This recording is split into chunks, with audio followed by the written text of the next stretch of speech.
Welcome to కారుణ్య సమూహం. మరి ప్రతిరోజు మన స్వాధ్యాయంలో భాగంగా మరి అద్భుతంగా మరి ఇరిటేషన్ అనేటువంటి చక్కటి ఆ, గ్రంథం నుంచి అద్భుతమైన పాయింట్స్ ని ప్రతిరోజు కొంచెం కొంచెం తెలుసుకుంటున్నాము. మరి ఈ రోజు ప్రారంభించుకునే ముందు మరి ముందుగా మనందరి గురువు బ్రహ్మర్షి పితామహ పత్రిజీ గారికి, గురువులందరికీ, దివ్యాత్మ స్వరూపులకి, విశ్వానికి మన యొక్క ఆత్మ ప్రణామములు తెలియచేసుకుంటూ మరి ఇంతటి చక్కటి జ్ఞానాన్ని అందిస్తున్న టార్కోమ్ సెరాయిడారియన్ గారిని మనందరిలోకి ఆహ్వానించుకుంటూ మనందరికీ ఈ చక్కటి జ్ఞానము అర్థమయ్యే విధంగా కావాల్సినటువంటి శక్తిని మనకి ప్రసాదించమని కోరుకుంటూ ప్రారంభించుకుందాం. మరి ఫ్రెండ్స్, మరి నిన్నటి రోజున మరి 35 పాయింట్లో కొన్ని పాయింట్స్ తెలుసుకున్నాం కదా. సంతృప్తి గురించి, ఆనందం గురించి, అలాగే ఎలాంటి మంచి పోషణ, ఎలాంటి ఆహారం తీసుకుంటే మనము బాగుంటుంది, అలాగే మనకి నిద్ర ఎంత అవసరము, విశ్రాంతి ఎంత అవసరము, అలాగే ఎప్పుడు కూడా శక్తిని ఏ విధంగా మనము కూడబెట్టుకుంటూ ఉండాలి, ఒక చక్కగా ఒక సిస్టమాటిక్ గా ఒక క్రమబద్ధీకరణతో ఎలా వెళ్ళాలి, అలాగే మరి ఓర్పు ఓర్పు గురించి ఎంత ఇంపార్టెంట్ ఓర్పు అనేది మరి ఆ మరి కొన్ని ఆ మార్మిక బోధనలలో వాళ్ళు ఓర్పుని పెంపొందించుకోవడానికి ఏమేమి చేస్తూ ఉండేవారు అని కూడా మనం తెలుసుకున్నాము.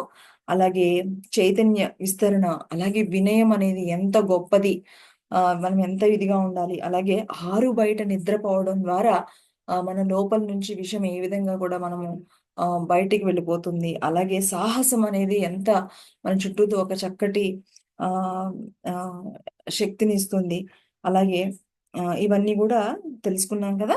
మరి ఈరోజు మరికొన్ని విషయాల్ని తెలుసుకుందాం మై డియర్ ఫ్రెండ్స్. మరి అసలు మనందరికీ తెలుసు, అసలు చిరాకు అనేది బాగా మనకి వచ్చే వాటిలో మన యొక్క ఆలోచనలు అనేవి సరిగా లేనప్పుడు, అస్తవ్యస్తంగా ఉన్నప్పుడు అనేది, అప్పుడు అలాంటి మన ఆలోచన ధోరణి సరిగా లేనప్పుడు మనము అంటే చేస్తున్నాం కానీ వాటిల్లో ఒక సమగ్రత అనేది లేదు. ఒకటి ఒకటి ఆలోచిస్తున్నాము, ఒకటి చేస్తున్నాము.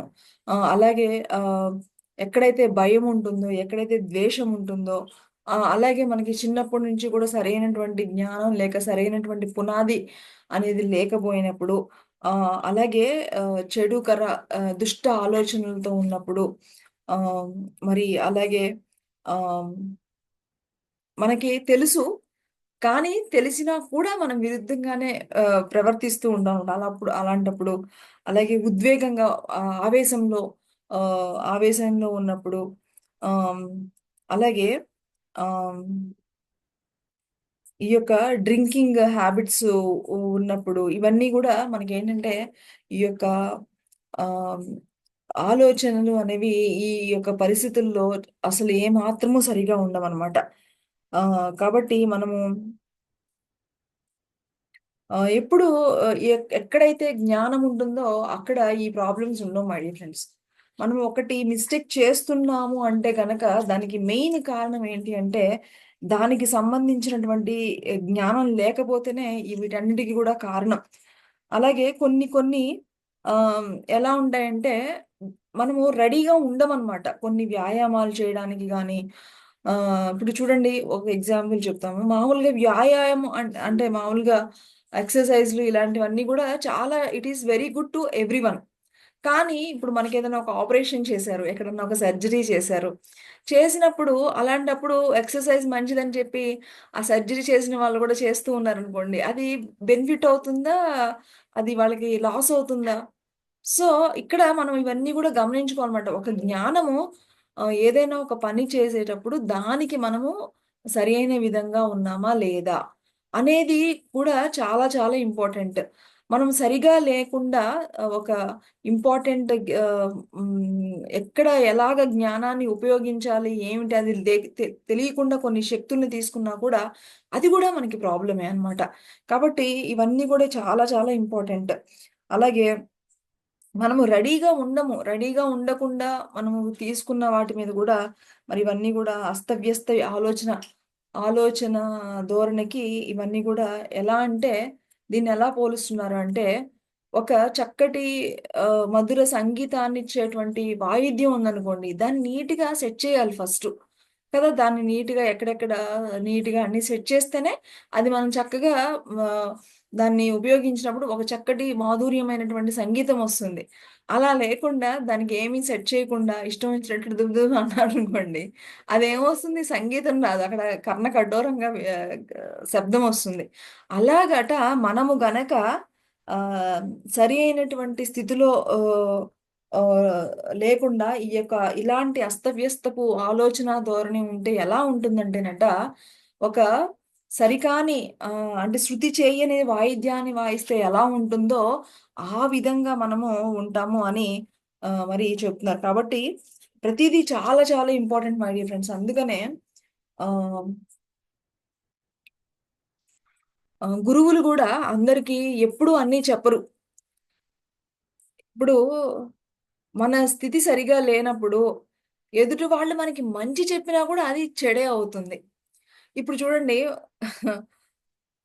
అర్థం చేసుకునే స్థితిలో లేదు అని అనుకున్నప్పుడు ఒక అత్తగారిని ఒక కోడలు, "అత్తయ్య మీరు రోజు చక్కగా ఉదయమో, సాయంత్రమో చక్కగా మీరు వాకింగ్‌కెళ్ళండి.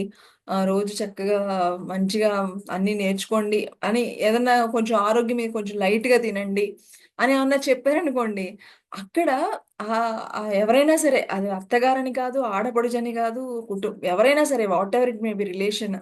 అక్కడ వాళ్ళు సరిగ్గా లేరు అనుకోండి. ఏమవుతుంది? నన్ను కొంచెమే తినమంటుంది. నాకు సరిగ్గా పెట్టట్లేదు. నేను తింటూ ఉంటే నన్ను అని చెప్పేసి దాన్ని ఇంకొక రకంగా కూడా తీసుకోవడానికి అవకాశం ఉంది. అవునా? సో, ఇలాగ అనమాట. ఏదైనా సరే మనం ఒకటి టీచ్ చేసేటప్పుడు ఒకటి అది మంచే. మనకు మంచే అయ్యుండొచ్చు. కానీ అది ఇతరులు అది ఎంతవరకు అది యాక్సెప్ట్ చేసుకోగలరు? ఎంతవరకు దాన్ని రిసీవ్ చేసుకోగలరు? అనేటువంటి ఆ యొక్క అవగాహన లేకుండా గనక చెప్పితే, మరి అది పాజిటివ్ కంటే కూడా నెగెటివ్‌గా వెళ్ళిపోతూ ఉంటుంది మై డియర్ ఫ్రెండ్స్. అందుకనే ఇది చాలా చాలా ఇంపార్టెంట్ అన్నమాట. అందుకనే గురువులు అందరికీ అన్నీ ఒకలాగా చెప్పరు. వాళ్ళు ఆహ్, ఓపెన్‌గా చెప్పేవి కొన్ని ఉంటాయి. కొన్ని కొంచెం బాగా మంచి స్థితిలో ఉన్న వాళ్ళకి సీక్రెట్‌గా చెప్పేటువంటి కొన్ని ఉంటాయి. సో, అలాగా ఒక గురువు అనే వాళ్ళు గూడా అందరికి కొన్ని ఓపెన్‌గా చెప్పేవుంటాయి. వాళ్ళ వాళ్ళ శిష్యుల యొక్క ఫాలోవర్స్ వాళ్ళ యొక్క స్థితిని ఎలా ఉంటుంది, వాళ్ళకి ఏది సూట్ అయితే మనకి కరెక్ట్‌గా వాళ్ళకి హెల్ప్ అవుతుందని చూసుకొని మరీ చెప్తూ ఉంటారనమాట. అందుకని ఎవ్వరిని కూడా బలవంతంగా చేయకూడదు. ఇప్పుడు చూడండి ఇంట్లో పిల్లలు వాళ్ళకేమో చదువు అంటే ఇష్టముండదు. ఇంక పేరెంట్స్ ఇంక కంపల్సరీ నువ్వు చదవాల్సిందే ఎగ్జామ్స్ నాకు తెలీదు కంపల్సరీ అని చెప్పేసి ఫోర్స్ చేసేస్తూ ఉంటారు. సో, ఒక లెవెల్ వరకు ఓకే. కానీ ఎక్కువ ఎప్పుడు కూడా ఎవరిని ఫోర్స్ చేయకూడదంట మై డియర్ ఫ్రెండ్స్. అది ఒక నెగెటివ్ కర్మ కింద మనకి క్రియేట్ అవుతుంది. ఎప్పుడు కూడా బలవంతంగా ఎవ్వరిని ఏ పనిని కూడా మనం రుద్దకూడదు అనేది కూడా ఇక్కడ మనం నేర్చుకోవాలి. ఇక్కడట ఏమవుతుందంటే మరి సంసిద్ధంగా ఉంటే గనక వాళ్ళు కరెక్ట్‌గా వెళ్తారు. ఇక్కడ 2 పాయింట్స్ చెప్తున్నారు. ఏంటి అంటే, ఒత్తిడికి, చిరాకుకి మనకి ఉన్నటువంటి డిఫరెన్స్ అర్థం చేసుకోవాలి. ఇక్కడ ఒత్తిడి అంటే చూడండి, మీకు ఆహ్, ఒత్తిడి పెరగడం మూలాన మన యొక్క కొన్ని కొన్ని పనులు చాలా చక్కగా అయిపోతూ ఉంటాయి. ఉదాహరణకి ఒక ఎగ్జాంపుల్ చెప్తాను. మనందరికీ తెలిసిన ఎగ్జాంపుల్. మనకి ఎగ్జామ్స్ ఇంకా ఎంతో టైం లేదు. ఇంక చాలా దగ్గరలో ఉన్నాం మనం. అప్పుడు మీరు చదవండి. అసలు అంతకుముందు గంటలు, గంటలు చదివినా రానిది మీరు ఆహ్, ఆహ్, ఆ టైమ్ షార్ట్ ఇంకా నాకు చాలా తక్కువుంది. ఈ టైంలో నేను కంప్లీట్ చేయాలనుకున్నప్పుడు, మనం చాలా త్వరగా కూడా దాన్ని వెంటనే ఆహ్, మనము దాన్ని ఉంటూ ఉంటాం అనమాట. అంటే అక్కడ ఒత్తిడి అనేది మనల్ని కొంచెం మన యొక్క శక్తిని అక్కడ పెంచుతుంది కూడా ఒక్కొక్కసారి. చికాకు అంటే గనక చికాకు అంటే అక్కడేంటంటే ఒత్తిడి అంటే మనకి బాగా ఇష్టం దాని పట్ల. మంచిగా ఎగ్జామ్ రాయాలనుంది. ఎలాగైనా సరే ఇప్పుడు నాకు తెలిసింది ఈ క్వెషన్ ఈరోజు ఎగ్జామ్‌లో వస్తుందని ఎవరైనా చెప్పారు అనుకోండి. అమ్మో! ఈ క్వెషన్ నేను చదువుకోలేదు. ఇంక నాకు ఓన్లీ జస్ట్ ఒక 5 మినిట్సే ఉంది అంటే టక్క టక్క టక్క టక్క చూడగానే అది వెంటనే గ్రాస్ప్ చేసేస్తూ ఉంటారు. అలా కాకుండా చూడండి మీరు రోజు అదే క్వెషను ఎంత చదివినా కూడా చాలా చాలా అలా అలా ఏదో అలా అలా చదువుతూ ఉంటాం. ఇప్పుడు అలా కాకుండా మీకు ఇష్టం లేదు. సో అక్కడ ఒత్తిడి అలాంటి సందర్భం చూడండి, అక్కడ అక్కడ మీరు ఇష్టంగా చేస్తున్నారు. అది ఎలాగైనా సరే పొందాలి, దాన్ని ఎలాగైనా సరే రీచ్ అవ్వాలి అనేటువంటి దాంతో మీరు చేస్తున్నారు. ఇంకా ఇంకా లేడీస్కి అయితే చెప్పాలి అంటే మనకి ఆ, మన ఇంటికి వెళ్ళాలి. మన పుట్టింటిగా లేకపోతే మన ఫ్రెండ్స్ ఇంటికో మనకు బాగా ఇష్టమైన వాళ్ళ ఇంటికి వెళ్ళాలి. సో వెళ్ళాలి, కానీ టైం ఏమో చాలా తక్కువ ఉంది. కానీ ఇంట్లో కూడా అన్నీ చక్కగా రెడీ చేసి పెట్టి పిల్లలకి వాళ్ళకి కూడా ఎలాంటి ఇబ్బంది లేకుండా చేయాలి అనుకుంటే రోజు అదే పని 12 గంటల వరకు, ఆఫ్టర్నూన్ వరకు చేస్తూనే ఉంటాం. కానీ మనకేదన్నా ఒక పనుంది, కంపల్సరీగా నాకు ఈ టైమే ఉంది అని అనుకున్నప్పుడు ఏం చేస్తాము? అదే పనిని టక టక టక టకమని ఒక గంట, 2 గంటల్లో చేసేస్తారా లేదా? ఇప్పుడు ఉద్యోగాలకెళ్ళే వాళ్ళు చూడండి, ఇంకా సింపుల్‌గా చెప్పాలి అంటే రోజంతానేమో వారం రోజులు కష్టపడతారు. సండే మాత్రం వచ్చిందంటే మాత్రము అదే వంట, అదే అదే టిఫిను, అదే 2, 3 అవుతుంది. అవునా కాదా? ఎందుకు అంటే అక్కడ రోజు ఏంటంటే టైం అయిపోతుంది అనేటువంటి ఒత్తిడి ఉండడం మూలాన అక్కడ మన శక్తిని పెంచి మన యొక్క స్పీడ్‌ని అన్నిటిని కూడా పెంచుతూ ఉంటుంది కదా! కానీ చికాకు అనేది డిఫరెంట్. చికాకు అనేది ఏంటి అంటే మనకక్కడ ఇష్టం లేదు. మనకి ఎవరో బలవంతంగా నాకసలు ఏ మాత్రము గూడా ఒకళ్ళ ఇంటికి వెళ్ళాలి. వాళ్ళంటే నాకసలు ఇష్టం లేదు. కానీ ఇంట్లో వాళ్ళేమో మీ హస్బెండ్ ఏమో వాళ్ళు మన చుట్టాలు వెళ్ళాలి అంటున్నారు. అప్పుడు మనం పని ఎలా చేస్తాము? చికాకుగా చేస్తూ ఉంటాం. అక్కడెక్కడ ఇసిరేస్తూ ఉంటాము. అవి ఇవి చేస్తూ ఉంటారు. అవునా? కాదా? అవునా? ఇవన్నీ గూడా సో, అంటే మనకి ఇష్టం లేకుండా బలవంతంగా మన మీద రుద్దేవి అక్కడ మనకేంటంటే మనస, వాచ, కర్మణ అక్కడ ఏమి సమన్వయంలో లేవనమాట. సో, అక్కడ మనకి చికాకు అనేది వస్తూ ఉంటుందనమాట. సో, ఇక్కడ ఇది ఈ యొక్క డిఫరెన్స్ అనేది మనము అర్థం చేసుకోవాలి. ఒత్తిడి ద్వారా మనము చాలా పనులు మనం చాలా చక్కగా సాధించవచ్చు. కంప్లీట్ చేసుకోవచ్చు. కానీ చిరాకు దగ్గర మాత్రము అలా చేయలేమనమాట. ఇంకా ఎక్కడైతే చిరాకు ఉంటుందో అక్కడ మరి వాళ్ళ మీద వాళ్ళకి అదుపు ఉండదు. ఎక్కడైతే చిరాకు ఉంటుందో గమనించండి. నోట్లో నుంచి ఏం మాటలొస్తాయో తెలీదు. మన చేతులు అటు ఇటు ఎటు వెళ్తాయో తెలీదు. చిరాకు అనేది. ఆ! సో, ఇవన్నీ గూడా అన్నీ గూడా విషయాలు ఇవన్నీ గూడా వక్రీకరించబడుతూ ఉంటాయన్నమాట. కానీ మరి మరి ఈ చిరాకు నుంచి మరి వచ్చేటువంటి మార్గాలు గూడా మనకున్నాయి. అయితే ఎక్కడైతే అప్పుడు మరి వచ్చినప్పుడు భగవంతుని నామ స్మరణ చేసుకోవడం, కొన్ని కొన్ని మంచి మంచి ఆహ్, సంగీతం వినడం, అలాగే దైవనామాల్ని జపించుకోవడం, ఇలాగా చేసినప్పుడు కూడా మనకేంటి అంటే ఆ చిరాకు అనేది దాని నుంచి మనము బయటపడిపోతూ ఉంటాం అన్నమాట. కాబట్టి మనము ఇది అర్థం చేసుకోవాలి. అలాగే మనకెక్కడైతే చిరాకు ఉంటుందో, అక్కడ మనకి దృష్టి దృష్టి మందగిస్తుందట అక్కడ మై డియర్ ఫ్రెండ్స్. చూడండి అక్కడ ఆహ్, ఈవెన్ ఏదన్నా హీలింగ్ చెయ్యాలి అనుకున్నా గూడా, హీలింగ్ కూడా అది ఎందుకంటే లోపల ఆల్రెడీ ఒక విషయం అనేది క్రియేట్ అయిపోయింది కాబట్టి మరి ఆ యొక్క చిరాకు అనేది ఆ కళ్ళ నుంచి వచ్చేటువంటి ఆ శక్తినంతటిని గూడా నిరోధిస్తుందంట మై డియర్ ఫ్రెండ్స్. అక్కడ జీవశక్తి అనేది మరి అక్కడ అంతా మరి కోల్పోయి మరి దృష్టిని మందగింపజేసి గూడా కూడా జరుగుతూ ఉంటుందనమాట. కాబట్టి ఇవన్నీ గూడా చిరాకు వల్ల మనకి కలిగేటువంటి జనరల్‌గా చిరాకు ఈ ఏవైతే మనకి ఈ యొక్క నెగెటివ్ ఫీలింగ్స్ ఏమైతే ఉన్నాయో అవన్నీ కూడా మన యొక్క సూక్ష్మ శరీరాల మీద ప్రభావం చూపించి వాటిలో ప్రవహించేటువంటి ఆ శక్తికి ఆటంకం కలిగిస్తూ ఉంటాయి మై డియర్ ఫ్రెండ్స్. అందువల్ల ఇలాంటి ప్రాబ్లమ్స్ అన్నీ గూడా క్రియేట్ అవుతూ ఉంటాయి. హ్మ్. కాబట్టి మనము ఇది చిరాకు లేకుండా ఉండడానికి మనం ఎప్పుడూ గూడా ఆహ్, సరిగ్గా ఉంచుకోవాలనమాట. అందుకనే ఏమంటారు అంటే, ఎక్కడైతే వెలుగు ఉంటుందో అక్కడ చీకటి అనేది ఉండదు. అలాగే ఎక్కడైతే ఒక చక్కటి ఔన్నత్యంతో ఉంటామో అక్కడ దుష్టత్వం అనేది ఉండదు. ఎక్కడైతే అగ్ని దేన్నైనా సరే ఛేదించుకుని వెళ్ళాలని అనేటువంటి ఒక చక్కటి తత్వంతో ఉంటే అక్కడ విషము అనేది ఉండదు.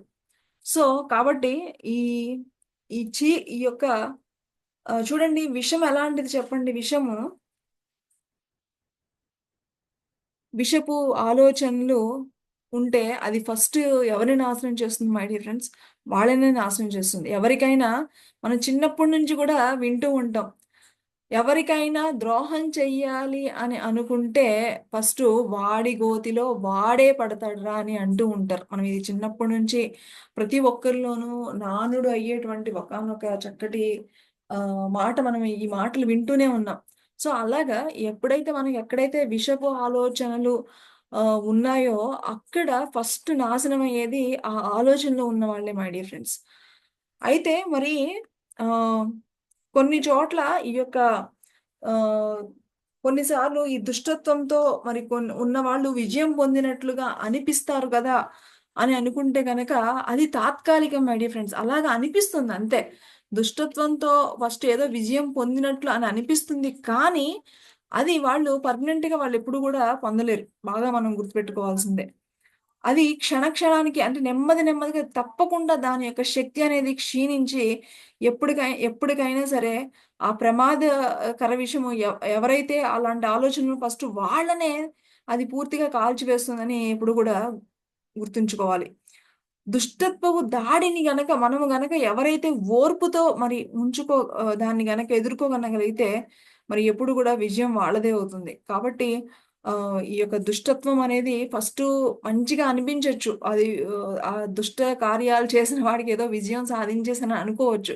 కానీ చివరికి అది వాడినే మరి తినేస్తుంది. వాడినే వాడికి ఎంతో నాశనం చేస్తుందని గుర్తుపెట్టుకోవాలి. అలాగే ఎవరైతే ప్రశాంతతతో ఎవరైతే ఇలాగ ఓర్పుతో ఉంటారో వాళ్ళు ఫస్ట్ కొంచెం తగ్గినా కూడా చివరికి ఎప్పుడు కూడా విజయం వాళ్ళనే వరిస్తుంది.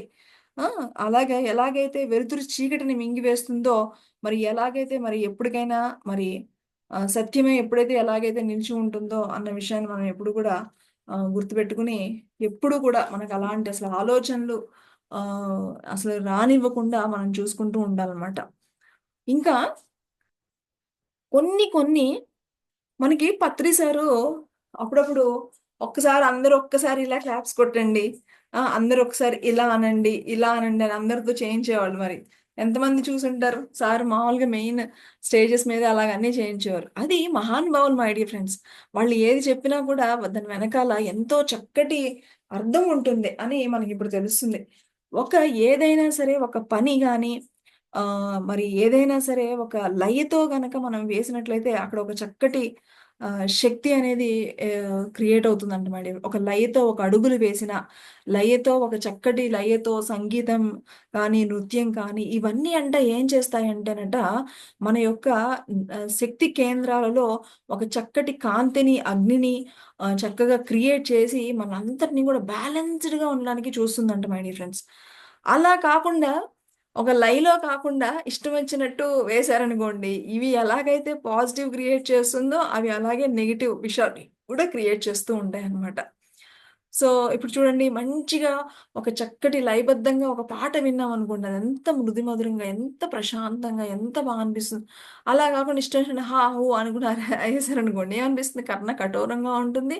అలాగే అక్కడ మన లోపల కూడా కొన్ని విషయాలు అంటే ఒక లయబద్ధంగా లేనటువంటి అడుగులు కానివ్వండి, నృత్యం కానివ్వండి, ఏది చర్యలైనప్పటికీ కూడా అక్కడ కూడా మనకి కొంత విషాన్ని కూడా క్రియేట్ అవ్వడం అనేది జరుగుతూ ఉంటుందనమాట. అలాగే దీనికి ఎగ్జాంపుల్ చూడండి బా బా ఒక పక్షులు గూడా కొన్ని పాడుతూ ఉంటే ఇంకా వినాలనిపిస్తుంది. కొన్నేమో వింటూ ఉంటే అసలు వినాలనే అనిపించదు. సో, ముఖ్యంగా ఫ్రెండ్స్ ఎవరైతే చక్కగా ఒక లయబద్ధంగా, ప్రశాంతంగా, చక్కగా ఉండాలి అనుకునే వాళ్ళు చెయ్యకూడనివి కొన్ని చెప్పారనమాట. అవి ఏమిటి అంటే గనక మాంసం తినకపోవడం మై డియర్ ఫ్రెండ్స్. మనకి మన పత్రి సార్ చెప్పారు అంటే గనక అసలు చూడండి ఎంత ఇంపార్టెంట్ పాయింటో చూడండి. మాంసం తినకూడదంట మై డియర్ ఫ్రెండ్స్ అస్సలు. అది మాంసం తినడము, అలాగే మరి ఆహ్, ఆహ్, ఈ లిక్కర్ ఇవన్నీ ఉంటాయి కదా! కొన్ని లిక్కర్, డ్రగ్స్ ఇవన్నీ ఏంటి అంటే మన మీద మనకి ఆ యొక్క ఆహ్, కంట్రోల్ అనేవి పోతాయన్నమాట. ఇంకా కొత్తగా మరి నేనిక్కడ ఇంకొక పాయింట్ కూడా మనకనిపిస్తుంది. అది ఏమిటి అంటే క్యాబేజీ అని గూడా చెప్తున్నారు మై డియర్ ఫ్రెండ్స్. అది మనకి ఎప్పుడు నేనైతే వినలేదు. సో, క్యాబేజీ గూడా దాని యొక్క ప్రభావం ఉంటుంది అని చెప్తున్నారు. అంటే ఎవరైతే లయబద్ధంగా మరి చక్కగా ఒక ఆ స్థితిలో ఉండాలనుకున్న వాళ్ళు కొన్ని క్యాబేజీ అనేటువంటిది అస్పరాగస్ అట, అది మరి సారాయి, మాదక ద్రవ్యాలు, మాంసము, ఇవన్నీ అట మన లోపల పేర్కొన్నటువంటి విషాలను ఇంకా చక్కగా పెంచి పోషిస్తూ ఉంటాయట ఇవన్నీ కూడా. ఆ సో కాబట్టి అలా కాకుండా మరి అంటే ఎవరైతే ఈ చక్కగా ఒక లయమైనటువంటి జీవితం గడపాలి, లయబద్ధమైనటువంటి ఒక నృత్యం చేయాలి, ఒక బ్యాలెన్స్డ్‌గా వెళ్ళాలనుకునే వాళ్ళు వీటిని కొంచెం దూరంగా పెట్టుకోవాలి అని చెప్తున్నారు. ఇంకా అలాగే అసహ్యించుకోవడం. ఫ్రెండ్స్ మనందరికీ కూడా ఈ అసహ్యించుకోవడం అనేది చాలా చాలా ఆహ్, బాగా తెలుసు. అసహ్యించుకోవడం అనేది అప్పుడప్పుడు మనం చూస్తూ ఉంటాం ప్రతి ఒక్కరిలో గూడా. ఇది అట అసహ్యం అనేదట చిరాకుకి ద్వారం లాంటిదట. చిరాకుకి ద్వారం లాంటిదంట ఇది. ఇది దీని యొక్క ప్రభావము మన యొక్క కాలేయం మీద, మన యొక్క లివర్ మీద దాని యొక్క ప్రభావం అనేది చూపిస్తూ ఉంటుందన్నమాట. సో, ఆహ్ మనకి ఇవి అంటే చికాకులో ఇవన్నీ గూడా అంటే మనకి ఏమైతే నెగెటివ్ క్వాలిటీస్ ఉన్నాయో అన్నిటిని కలిపి మనం చికాకు కింద తీసుకోవచ్చు. అయితే ఈ అసహ్యం అనేది అది అది గూడా ఒక విషాన్ని గూడా క్రియేట్ చేస్తూ ఉంటుందనమాట అది గూడా. అది దాని మూలాన మన దేహంలో అనేక రకమైనటువంటి వినాశకరమైనటువంటి వ్యాధులు గూడా రావడానికి అంటే సడెన్‌గా చూడండి ఆహ్, షాక్స్ ద్వారా మనకి ఒక చూడండి కొంతమందికి పెరాలిసిస్ వచ్చిందనుకోండి. వాళ్ళకెలా జరుగుతాయంటే సడెన్‌గానే జరుగుతాయి అవన్నీ గూడా. పెరాలిసిస్. అలాగే, అలాగే కొన్ని కొన్ని సడెన్‌గా వచ్చేవి ఆ పెరాలిసిస్ నుంచి మళ్ళా బయటికి రావడానికి కూడా ఆ కుదుపులే కూడా కారణం అంటమనట. అలాగే మన కంటి చూపు గాని, మన వినికిడి కానీ కొన్ని కొన్ని ఆహ్, యాదృచ్ఛికంగా ఏర్పడేటువంటి కుదుపులు గూడా అవి గూడా మనకి సడెన్‌గా వాటి నుంచి వెళ్ళగొడుతూ ఉంటాయట. ఎందుకు అంటే ఆ టైంలో కొన్ని కొన్ని కుదుపుల మూలాన ఆ విషం గూడా మన లోపల నుంచి బయటకు వెళ్ళి, ఇలాంటి అనారోగ్యాల నుంచి కొంచెం బయటపడడానికి గూడా అవి ఎంతో హెల్ప్ చేస్తూ ఉంటాయి. ఇంకా మనకి మనందరం అనుకుంటూ ఉంటాం మై డియర్ ఫ్రెండ్స్, మన యొక్క ఈ యొక్క భౌతిక శరీరం మీద ఏర్పడేటువంటి ఏమైతే అనారోగ్యాలున్నాయో, అవన్నీ ఏమిటి అంటే గనక, మన లోపల కలిగినటువంటి సరికాని కోరికలు, సరికాని ఆలోచనల వల్ల ఏర్పడినటువంటి ఆ యొక్క అన్నీ గూడా ఫస్టు ఎక్కడంటే సూక్ష్మ శరీరంలో ఏర్పడతాయి మై డియర్ ఫ్రెండ్స్. ఆ సూక్ష్మ శరీరంలో ఆ సూక్ష్మ శరీరంలో దాన్ని దాని స్వస్థత చేకూర్చుకునే టైంలో అవన్నీ కూడా నెమ్మదిగా మన యొక్క ఫిజికల్ బాడీ మీదకి వస్తాయన్నమాట. ఫస్ట్ అన్నీ గూడా మన యొక్క బిహేవియర్ మూలాన, మన యాటిట్యూడ్ మూలానే మనకి ఫస్ట్ అవి మన సూక్ష్మ శరీరంలో ఏర్పడితే దాని నుంచి మన యొక్క భౌతిక శరీరం మీదకి రావడం జరుగుతూ ఉంటాయి. సో, ఇప్పుడు ఒక పుండు గాని, మన ఒంటి మీద ఏదన్నా గాని ఒకటి వచ్చింది అంటే, దానికి సంబంధించినటువంటి ఇదంతా కూడా ముందల మనకెక్కడ జరుగుతుందంటే, మన యొక్క సూక్ష్మ శరీరంలో జరుగుతూ ఉంటుందనమాట అది. దాని యొక్క ప్రభావము అక్కడ సూక్ష్మ శరీరంలో క్లెన్సింగ్ అక్కడ క్లియర్ చేసుకునేటువంటి భాగంగా అదొచ్చి మన భౌతిక శరీరం మీద దాని యొక్క ప్రభావం అనేది ఉంటూ ఉంటుందనమాట. సో, ఇక్కడ ఏమంటున్నారంటే, ఇప్పుడు చనిపోయామనుకోండి. మనము చనిపోవడం అంటే ఏంటి? మన యొక్క ఓన్లీ ఈ యొక్క ఫిజికల్ బాడీని వెకేట్ చేసి వెళ్ళిపోవడమే. అంతే గదా! కానీ మనకి ఇంకా మన బాడీస్ అన్నీ గూడా ఇంకా అలాగే ఉంటాయి కదా! సో, ఈ చనిపోయినప్పటికి అంటే అప్పటికి మనకింకా సూక్ష్మ శరీరంలో కొన్ని గాయాలు ఉన్నాయనుకోండి. అవి అలాగే ఉండిపోతే వాటిని ఏమంటున్నారు అంటే గనక ఆధ్యాత్మిక అల్సర్స్ అని అంటున్నారనమాట. చూడండి. మనం అనుకుంటూ ఉంటాము కేవలము ఈ యొక్క ఫిజికల్ బాడీ మీద ఉండేటువంటి గాయాల గురించి మనకు తెలుసు కానీ, మన యొక్క ఈ యొక్క దుష్ట ఆలోచనలు, సరికాని కోరికల వల్ల ఏర్పడేటువంటి వాటన్నింటిని గూడా ఆ సూక్ష్మ శరీరంలో అంటే మన ఆరాపై గమనించినటువంటి ఏవైతే మరకలు లాంటివి ఉన్నాయో, వాటిని ఆధ్యాత్మిక అల్సర్స్‌గా గూడా ఆహ్, మరి చెప్పడమే కాకుండా, అవి మనం ఈ భౌతిక శరీరం వదిలేసిన తరువాత, మన సూక్ష్మ శరీరం అనేది ఇంకా ఆ సూక్ష్మ లోకాలకు వెళ్తుంది గదా!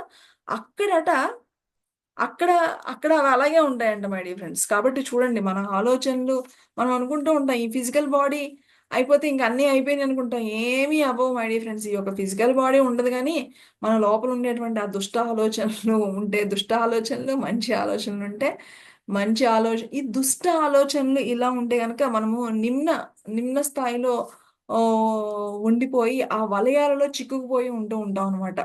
మనం అలా కాకుండా చక్కగా ఒక సేవా దృక్పథంతో, గుడ్ క్వాలిటీస్‌తో ఉంటే గనక మనం మన యొక్క చైతన్యాన్ని పెంచుకుంటూ మనం ఉన్నతమైనటువంటి లోకాలకి వెళ్ళడానికి హెల్ప్ అవుతూ ఉంటుందనమాట. కాబట్టి ఈ దుఃఖము, ఈ బాధ, ఈ అగాధము ఇవన్నీ ఎలాగంటేనట ఇవన్నీ ఉంటే ఒకానొక కాలిపోతున్నటువంటి ఇంట్లో ఎలాగైతే అగ్నిజ్వాలలు ఎలాగైతే ఉంటాయో, ఈ బాధ ఇవున్నప్పుడు మనకి ఆ విధంగా ఉంటుందనమాట. అందుకని ఎంతసేపు అక్కడి నుంచి బయటపడాలని ఆ చిరాకు అనేవి తెప్పిస్తూ ఉంటాయన్నమాట. కాబట్టి ఎక్కడైతే అస్తవ్యస్తంగా ఆలోచనలు, భయము ఇవన్నీ ఉంటాయో అక్కడ ఇవన్నీ గూడా ఉంటాయన్నమాట. అందుకనే మనం ఎప్పుడు గూడా ప్రశాంతంగా ఉండడం నేర్చుకోవాలి మై డియర్ ఫ్రెండ్స్. సో, ఇవన్నీ గూడా మనం ఒక్కసారిగా వచ్చేయి కాదు. కానీ వింటున్నాం గదా! డెఫినెట్‌గా మనందరం గూడా ప్రశాంతంగా ఉండడానికి మనం ప్రయత్నిస్తూ ఉండాలి. దానికి అనేక మార్గాలు మహానుభావులు అందిస్తూ ఉన్నారు. ఉదయం లేచిన వెంటనే చక్కగా ఈ రోజంతా నేను ఆనందంగా ఉంటాను, ప్రశాంతంగా ఉంటాను అని అనుకోవడం. ఇలాగా చూడండి కొన్ని తూర్పు దేశాల వాళ్ళట ఈ విధంగా పాడుకునేవారు కూడాట. ఏమని? నా హృదయాన్ని నేనెప్పుడు గూడా ఎలాంటి చింతలతోనూ, బాధలతోనూ అసలు నింపను. నేను అసలు గతం గురించి చింతించను. ఎప్పుడూ కూడా అసలు దేని గురించి వర్తమాన విషయాల గురించి అసలు దేని గురించి గూడా చింతించను. ఎందుకంటే అసలు భవిష్యత్తు గురించి కూడా నాకెలాంటి చింతన లేదు. నా భవిష్యత్తు ఎప్పుడూ కూడా అందంగా ఉంటుంది. అని వీళ్ళు ఇలాంటి మాటలు, ఇలాంటి ప్రేయర్సు వాళ్ళ చేత అలాగా పాటలు పాడుకునేవారట చూడండి. సో, మనకి కూడా చూడండి మనకి ఈవెన్ మన కారుణ్య సమూహంలో అవేర్‌నెస్ అనే గ్రూప్ ఉంది. ఆ గ్రూప్‌లో మన వాళ్ళు అప్పుడప్పుడు మనం ఎప్పుడు పోస్ట్ చేస్తూ ఉంటారు రెగ్యులర్‌గా. నేను ఈ రోజంతా హ్యాపీగా ఉంటున్నాను. ఈ రోజంతా ఆనందంగా ఉంటున్నాను. ఈ రోజంతా సహనంతో ఉంటున్నాను. అలాగా మనము ఆ మాటల్ని ఉచ్చరించుకోవడం ద్వారా కూడా ఒక శక్తి వస్తుంది మై డియర్ ఫ్రెండ్స్. ఈవెన్ మీరు షిబానా యోగులు వాళ్ళిచ్చినటువంటి ఒకానొక అద్భుతమైనటువంటి వాటిలో ఈ మాటలే మంత్రాలు. మీరు ఏమైతే అనుకుంటారో అవే మీకు అవుతాయి. మీరు ధైర్యంగా ఉండాలనుకుంటారో ఎప్పుడూ నేను ధైర్యంగా ఉంటాను అని అనుకోండి అని వాళ్ళు శివానా యోగులు చెప్తూ ఉండేవారు. అలాగా ఇప్పుడు వీళ్ళు గూడా చూడండి, ఈ తూర్పు దేశాల వాళ్ళు గూడా వీళ్ళు అనుకుంటూ ఉండేవారనమాట. నేను ఇలాగుంటాను. నేనొక చక్కగా ఉంటాను. ఇలాగ అనుకోవడం మూలాన గూడా దాని యొక్క ప్రభావము మన మీద ఎంతో చూపిస్తూ ఉంటుంది. ఇక్కడ మనకి డిఫరెంట్ మార్గాలున్నాయి మై డియర్ ఫ్రెండ్స్. కొంతమందేమో చూడండి ఆహ్, వాళ్ళకి ఎవరైతే ఇష్ట దైవాలు ఉన్నప్పుడు వెంటనే వాళ్ళని రామ రామ అని కృష్ణ అని తలుచుకోవడం మూలాన కూడా ఒక చక్కటి శక్తిని ఆవాహన చేసుకుంటూ ఉంటారు. కొంతమందేమో గాఢ ధ్యానంలో ఉండి వాళ్ళ యొక్క చైతన్యంతో కనెక్ట్ అయ్యి, వాళ్ళ యొక్క ఆత్మశక్తితో కలుసుకొని కూడా ఇలాంటి చికాకులకి దూరంగా వెళ్ళిపోతూ ఉంటారు. కాబట్టి ఆహ్, ఎప్పుడూ కూడా మనము వీటికి దూరంగా ఉండాలి. అక్బర్ కాలంలో ఎవరైనా ఆయన ఆస్థానంలో ఎవరైనా చికాకుగా ఉంది అని ఫేసెస్ గనక ఆయనకి కనిపిస్తేనట, ఆయన ఆ సంగీతం యొక్క వేరే లయలోకి మార్చండి అని అలా చెప్తూ ఉండారట. మనం ఈవెన్ ఇంతకు ముందు గూడా ఒకానొక సందర్భంలో కొన్ని సమూహాలలో ఎవరైతే చికాకుగా మాట్లాడతారో అలాంటి వాళ్ళని అసలు అలో చేసేవారే కాదు. ఎందుకంటే అదొక విషం లాంటిది. ఆ విషము ఆ సమూహంలో మొత్తం గూడా స్ప్రెడ్ అయిపోతే అదంతా సమూహానికి ఎఫెక్ట్ అవుతుందని చెప్పేసి చిరాకుగా ఉండేవాళ్ళని అసలు అలౌ చేయడమే ఉండేది కాదనమాట. సో, కానీ ఇప్పుడు చూడండి మన మీటింగ్స్‌లో గూడా కొన్ని ఇంపార్టెంట్ తీసుకున్నప్పుడు ఎప్పుడు గూడా మనం ఎలా ఉండాలి అనేది మనకొక చక్కటి క్లారిటీ. ఒక ఇంపార్టెంట్ డెసిషన్స్ తీసుకునేటప్పుడు ఎప్పుడు గూడా ప్రశాంతంగా ఉండేటప్పుడు డెసిషన్స్ తీసుకోవాలి. ఆ చిరాకులతో ఉండడం మూలానట ఆ టైంలో మనము చీకటి శక్తులకి ఆహ్వానించిన వాళ్ళం అవుతూ ఉంటామండి ఫ్రెండ్స్. దుష్ట శక్తుల్ని ఆహ్వానించిన వాళ్ళం అవుతూ ఉంటామంట. సో, అందుకని ఎప్పుడు గూడా మనము అలా ఎప్పుడు గూడా చేయకూడదు. ఇంకా ఏమని చెప్తున్నారంటే ఆహ్, మరి ఎక్కడైతే మారణ హోమాలు అనేవి ఎక్కడైతే క్రియేట్ చేయాలి అనుకున్నప్పుడట వాళ్ళు ఫస్ట్ చేసేది ఏంటి అంటే, ఆ యొక్క ఆ మారణ నాయకులుంటారు గదా! ఆ నాయకుల దగ్గరికి వెళ్ళి వీళ్ళు ఎప్పుడు చిరాకు పుట్టించే విషయాలు వాళ్ళు నెమ్మదిగా వాళ్ళకి నూరిపోయడం ద్వారా వాళ్ళు ఏంటి అంటే వాళ్ళల్లో విషం క్రియేట్ చేసుకుని, వాళ్ళ లోపల ఉన్నటువంటి పూర్తిగా కాంతిని పోగొట్టేసి, ఆ! ఇక ఒక చక్కగా విషం నింపిన తర్వాత, ఇక వాళ్ళే కొట్టుకుని విచ్ఛిన్నమైపోయేవారనమాట. సో, ఎందుకంటే అక్కడ ఇంగిత జ్ఞానం అనేది పూర్తిగా కోల్పోయేవాళ్ళు చూడండి. అంటే ఒక ఒక పోట్లాట గానివ్వండి, ఒక యుద్ధం గాని గూడా జరిగిందంటే అది ఒక్కసారిగా జరగదు. ఫస్ట్ నెమ్మదిగా విషం అది మనలో ఎక్కుతుందనమాట. అది మనం గమనించుకోవాలట. మనం ఎప్పుడైతే ఈ విషము మనలో ఎక్కుతుంది అని వెంటనే గనక దాన్ని నిర్మూలన చెయ్యకపోతే, అది మన శరీరమంతా గూడా పాకి చివరి వరకు గూడా విస్తరించుకుంటూ పోయి మనల్ని నాశనం చేసేస్తుందట ఆ విషం. సో, అందుకనే మనము ఫస్టు మనము చెక్ చేసుకుంటూ ఉండాలి. నేనెందుకిలా ఆలోచిస్తున్నాను? ఎవరి మాటలు విన్న తర్వాత నాలో ఇలాంటి నెగెటివ్ ఆలోచనలు వస్తున్నాయి అని మనం గూడా చెక్ చేసుకుంటూ ఉండాలి. ఒక యుద్ధాలు గాని, ఒక ఇంట్లో గొడవలు గాని అవి ఊరికనే రావు. ఎక్కడో ఏవో ఎలాగో కొంచెం నెమ్మదిగా ఎక్కడో విషయం ఎక్కుతూ ఉంటుందనమాట. కాబట్టి మనము అవన్నీ గూడా చెక్ చేసుకుంటూ ఉండాలి. ఆ సమూహాల్లో ఎందుకంటే ఆహ్, ఇవి కేవలము ఈ యొక్క ఎక్కడైతే ఈ యొక్క చికాకుల నుంచి వచ్చేటువంటి ఆ శ్వాస కూడా అంతరిక్షంలో ఆహ్, అది కూడా చక్కగా ఒక అంతరిక్షంలో చేరి అక్కడ గూడా అనేక ఆహ్, వాటికి కారణమవుతూ ఉంటుందంట. చూడండి మరి ఎంత దారుణమో మరి. భూమి మీద కొన్ని కొన్ని మరి ఈ యొక్క ఆధ్యాత్మిక అల్సర్‌లంటారు కదా! ఇవి మనకి తెలియకుండానే ఒకానొక చికాకుగా ఉండేటువంటి వాళ్ళ నుంచి వచ్చేటువంటి శ్వాస, వాళ్ళ నుంచి వచ్చేటువంటి లాలాజలము, అంతేకాకుండా కుళ్ళిపోయిన ఫ్రూట్సు, కుళ్ళిపోయిన వాటిల నుంచి వచ్చేటువంటి విషవాయువులు ఇవన్నీ కూడా అక్కడున్నటువంటి పరిసర ప్రాంతాలన్నింటిని కూడా ప్రభావితం చేస్తూ ఉంటాయి. అందుకనే మనం కేవలం మన ఇంటి లోపలే కాదు, మన చుట్టూతో కూడా ఎప్పుడు కూడా నీట్‌గా పెట్టుకోవాలని చెప్తూ ఉంటారు. ఎందుకంటే అవన్నీ కూడా మన ఆరాలో ఒక మరకలు ఇవన్నీ గూడా ఏర్పడడానికి కారణమవుతూ ఉంటుందనమాట. సో, అందుకనే మనము ఇంటి చుట్టూతూ గూడా ఆహ్, నీట్‌గా ఉంచుకోవడానికి మనం ఎప్పుడు గూడా చూడండి మనకి పూర్వము ఇల్లు కొంచెం ఉండేది. బయటేమో ఎక్కువుండేది. ఎందుకంటే, అప్పుడు పాడి పశువులు అన్నీ ఉండేయి కాబట్టి ఎక్కువ చక్కగా పేడ కల్లాపు ఇలాంటివన్నీ యేసుకొని నీట్‌గా ఉంచుకుంటూ ఉండేవారు. ఇప్పుడు అదేం లేదు. మనకు ఓన్లీ మన రూమ్ ఒక్కటి బావుంటే చాలు. బయట ఎంత పెద్ద డస్ట్ ఉన్నా సరే మనం అసలేం పట్టించుకోవట్లేదు మనం.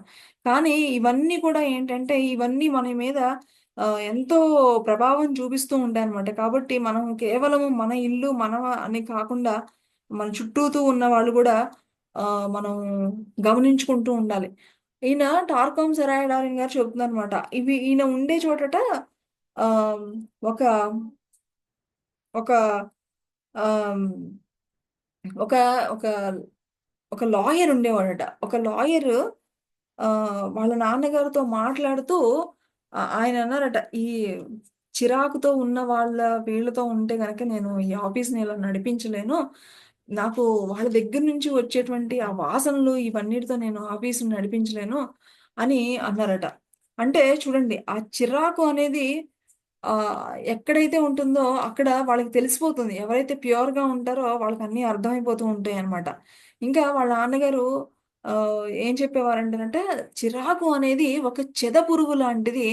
అది జీవాన్ని నశింపచేసి, మనకెలాంటి స్పష్టమైనటువంటి ఆలోచనలు, ఎలాంటి పరిశోధన లేకుండా అది మనల్ని నిరోధిస్తుంది అని మరి వీళ్ళ నాన్నగారు చెప్తూ ఉండేవారట.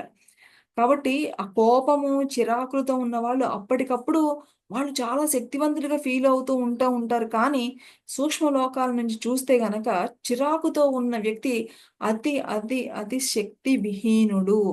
ఆ! కాబట్టి కోపం కలిగించే జీవుల్ని ఎక్కువగా తమ వైపున ఆకర్షించుకుంటూ ఉంటాడు. అంతేకాకుండా మరి ఆహ్, తనకి ఆ యొక్క ఆలోచనలో ఆ శక్తి అనేది ఉండదు. కాబట్టి చిరాకు అనేది నిమ్న ద్వారాలకు నిమ్న జీవులకు ద్వారం తీసినట్టు అవుతుందట.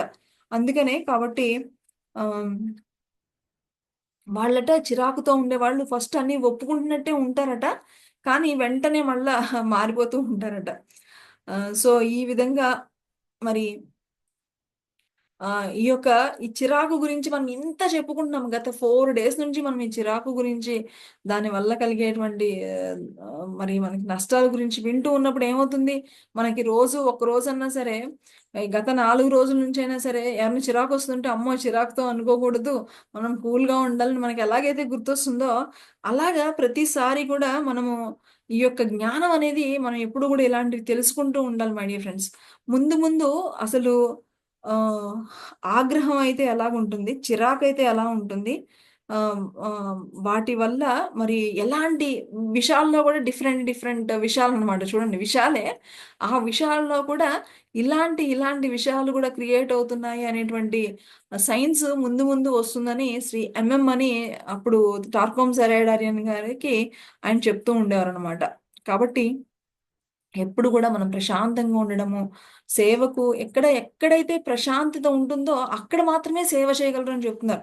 అసలు ఎందుకంటే ఇప్పుడు వణికే చేతులతో ఎవరైనా లక్ష్యాన్ని ఛేదించగలుగుతారా? మనకి చేతులు వణికిపోతూ ఉంటే మరి ఎలాగా ఛేదించగలుగుతారు మన లక్ష్యాన్ని? అలాగే చిరాకు అనేది మన యొక్క చైతన్య కేంద్రీకరణలో ఉన్నప్పుడు అక్కడ ఎలాంటి లక్ష్యాలని గూడా మనం ఛేదించలేము. అక్కడ అసలు మనం సేవకి అసలు చెయ్యలేము అని చెప్తున్నారు. కాబట్టి ఆహ్, ముఖ్యంగా ఏంటంటే పిల్లలు చాలా చిరాకుకి చాలా ఇమ్మీడియేట్‌గా వాళ్ళు రియాక్ట్ అయిపోతూ ఉంటారు. పిల్లల దగ్గర చాలా జాగ్రత్తగా ఉండాలి. వాళ్ళని బోధించేటప్పుడు వాళ్ళకి గురువులు ముఖ్యంగా ఎవరైతే ఉన్నారో వాళ్ళు చాలా ఇంపార్టెంట్ అని చెప్తున్నారు మై డియర్ ఫ్రెండ్స్. పిల్లల మీద వాళ్ళ యొక్క ప్రభావం, గురువుల యొక్క ప్రభావము, తల్లిదండ్రుల యొక్క ప్రభావము చాలా చాలా ఉంటుంది.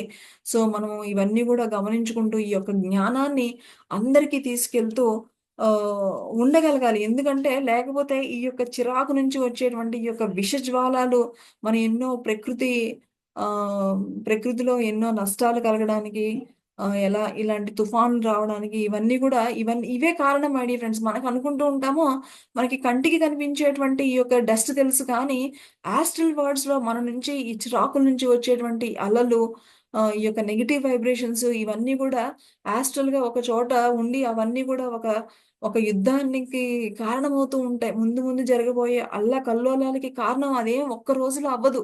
కొన్ని సంవత్సరాల నుంచి అక్కడ ఆ దుష్ట కార్యాల యొక్క శక్తి అంతా గూడా యాస్ట్రల్‌గా గూడా ఒక చోట ఏర్పడి, అక్కడ ఇలాంటి ప్రళయాలు ఇవన్నీ గూడా జరుగుతూ ఉంటాయి.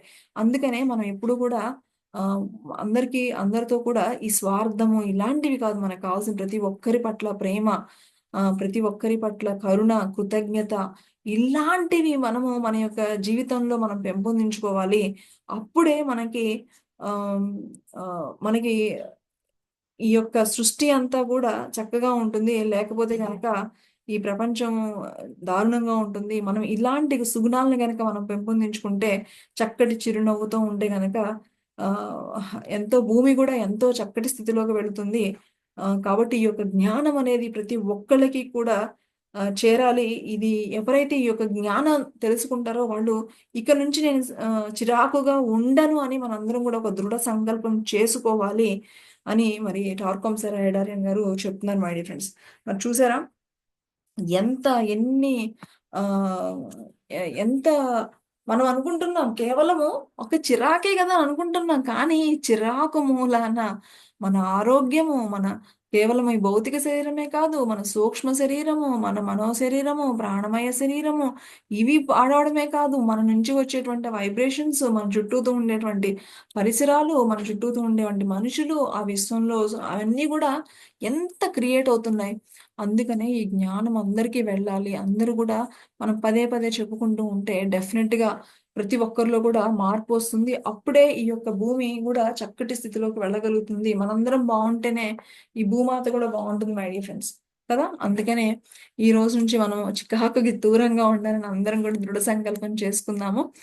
ఆహ్, మరి ఈరోజు ఇంతటి జ్ఞానాన్ని అందించినటువంటి టార్కోమ్ సరహైడారియన్ గారికి మరొకసారి కృతజ్ఞత తెలుపుకుంటూ, మరి తిరిగి రేపటి స్వాధ్యాయంలో కలుసుకుందాం. Thank you.